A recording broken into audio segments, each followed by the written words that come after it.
యెహోవా, అయ్యా నీ కొరకే నేను కనిపెట్టుకొని ఉన్నాను. నా కాళ్ళు కానీ జారాయంటే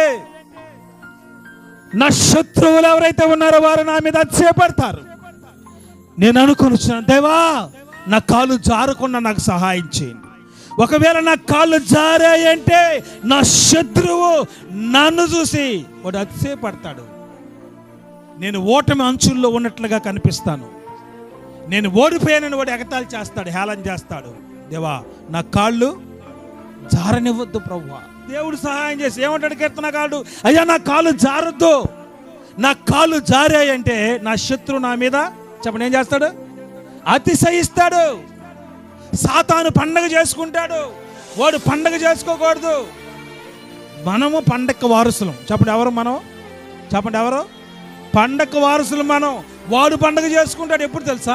మన కాళ్ళు జారితే వాడు పండగ చేసుకుంటాడు, మనం బలహీనపడితే వాడు పండగ చేసుకుంటాడు, మనం దిగజారిపోతే, మనం కృషించిపోతే, మనం చేతవాళ్ళలాగా చేసి వాడు ఆనందించాలని కోరుకుంటున్నాడు. ప్రియదేవుని బిడ్డలారా, అందుకని కీర్తనాకారుడు అంటాడు, అయ్యా నా కాళ్ళు కానీ జారితే నా శత్రువు ఏం చేస్తాడు? అతిశయపడతాడు. వాడు చేసినావు లేరా భక్తి? నీ ఎంతకాలం నీ భక్తి?